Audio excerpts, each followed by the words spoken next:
Clouds are cruising. It's a wonderful morning. Right now it's not raining, but crap started about 2:30 or 3 o'clock. Dumped like hell for 2 or 3 minutes. Stopped for 10 minutes, 20 minutes maybe. Only got 0.2 of an inch so far. But it's been wonderful this morning. Then I go to come out of the trailer. Now, before I get that far, it's like, oh, I didn't get my coffee started last night. So, my coffee's making. I haven't had any yet. And go to open the door. Thailand left Blue in with us last night. So, Rainy's ready to go out. Blue's somewhere behind me. There's Blue. You can see him hobble this morning. Walk on it. Thank you. Yeah, they both wandered out, so okay. Yeah. Right then the wind gust hit. I couldn't open the freaking door. My shoulder was still kind of bugging me. I didn't need that this morning. And yeah, these two. That's one who had the lump on her jaw before. She was walking really funny, swinging her leg out to walk, so I figured she just got sunk into the manure and pulled it. And she had a swelled up one. Both of them are maybe the closer to, I don't know. I just wish between these two and the 5 still over there, I wish they'd hurry up and calve. I mean, for God's sakes, we had May calves in March, right? According to what the vet said. Why can't we have a June calf in the first part of May, not wait till the end of May or into June? Okay, that's enough of the start of my day. Maybe when I get coffee, I'll come back. In the meantime, ugh. Okay, coffee's in, coffee's gone. I just did a clip, went way too freaking long. 42 years ago today, Mount St. Helens blew her top. 42 years ago today was actually a pretty nice day here. Till it got dark, really freaking dark. And you couldn't see from the barn to the house. You couldn't breathe, you couldn't do nothing.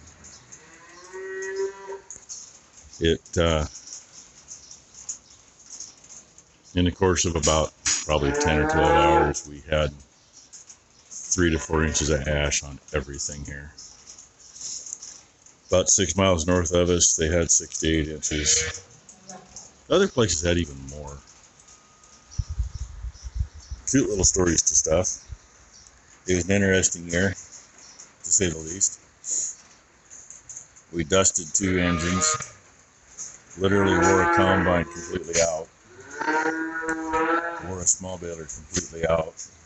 Actually had to buy a new baler before we were done baling for the year. And 2 years later, it was toast. Had ash in things for, 5-6 years. You noticed it. After that, you'd still find pockets of it. We'd go plow a field and you'd turn up ash. If you're working on a roof, especially a composition roof, the ash was clear underneath the composition onto the plywood. We had a few things survive. We made a lot of hay, and you'd swear to God there was a fire, because all you could see for miles was a column of ash going up from the baler. Couldn't see the baler most of the time. You'd find out if you had a broken bale when you made it all the way around, because you couldn't see anything. Back then we had a 1469 New Holland self-propelled mower conditioner. We had, I think, 9 or 10 sickles for it. We usually carried a couple extras in the pickup. Gets tough cutting, change them. We changed 2, 3, 4 times a day. Usually probably every 5 acres, and things were really tough cutting because you're cutting in the ash. It survived. few years later, we got rid of it. What I was trying to show earlier, our cow lot was twice the size it is outside now because the feed barn, that whole area was locked. We had an old new house bale chopper that they used sickle sections for the knives. We took a whole bunch of that hay, the worst of it, because all we fed was in here inside. You couldn't hardly be in the barn to feed hay. You cut the bales up and roll a little bit in and get out of the barn. Wait 10 minutes, come back in and roll some more in. And we chopped probably 2,000, 2,500 bales at least out in the cow lot. Made a big, huge pile. Wore the freaking knives out in that chopper like 4 times doing it. We'd run it for like maybe 25, 30 minutes and change the knives over and get another 20 minutes and put new ones in. It was a 2 or 3 day long process. And if you want cows to stay out of something, you put a wire. Or if you want them to get into it, I should say, you put a wire around it. We did. We let the cows out of the barn and they all ran right straight through the wire, right into that pile. You couldn't see anything. Mom thought, oh, the cows are going to be dead. We're going to be burying cows. No, they lived through it. They breathed that crap. They coughed it up. It was nasty. But it was fun, right? We lived through it. They were saying, oh, God, you got to wear, well, yeah, you try to wear a mask. This shit got through a mask. Kind of like the pandemic. That stuff goes right through it. I thought I'd touch on that one. I've seen some really good videos on YouTube showing St. Helens blowing her top. And there's a few people that have talked about it before. Way Out West Ranch, I think is what Mike's calling his channel now. He keeps changing the name. Screws me up. He did a couple of videos talking about it, how it affected him up there in eastern Washington. And so Mount St. Helens, we're like the same distance that they are, but the winds went their direction. We still got a lot. Our little Massey Ferguson tractors, they all lived through it. It was the 3 big tractors we had then. 2 of them we dusted, and the other one, it got traded off a couple years later.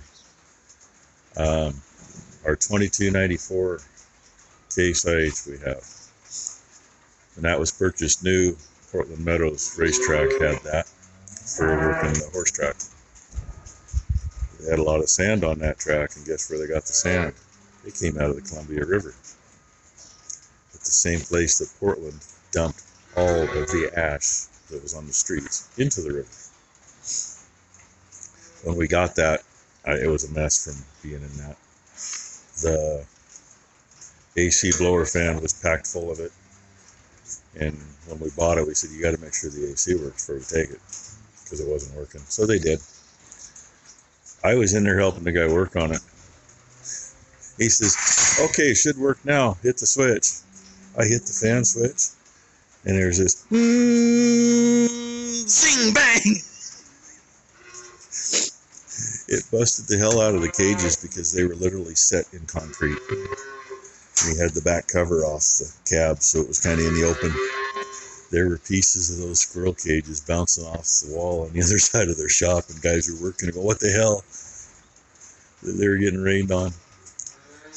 And we got a full 5-gallon bucket of ash out of the inside of the cab when we got it home and tore everything apart. It was just wrong. And we bought that tractor long after 1980.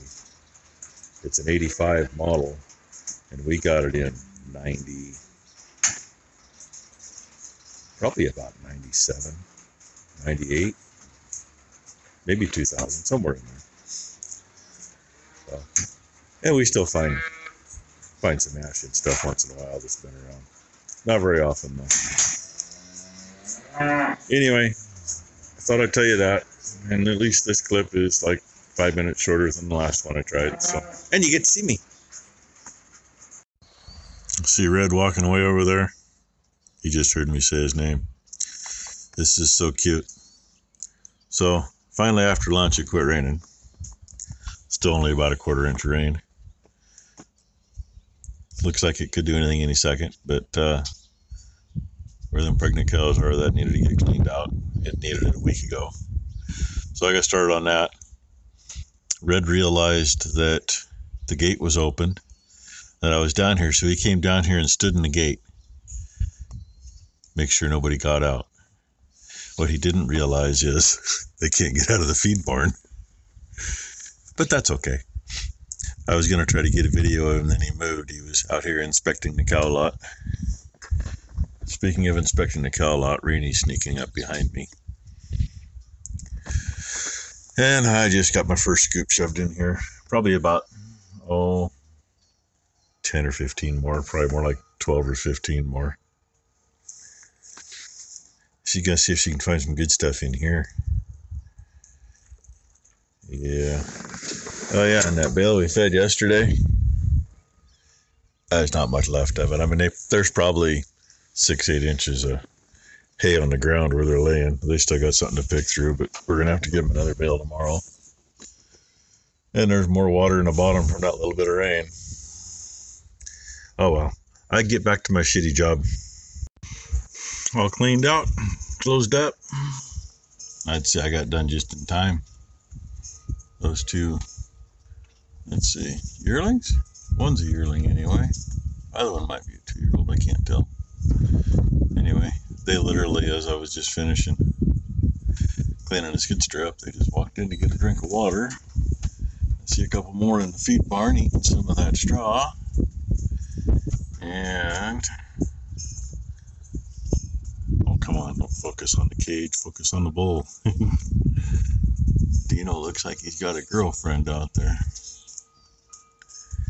Should go see if I can figure out who it is so we know. And those 4, they want out. I don't blame them. But they're just too young to go with the bull yet. They're probably going to go out a little earlier than they should.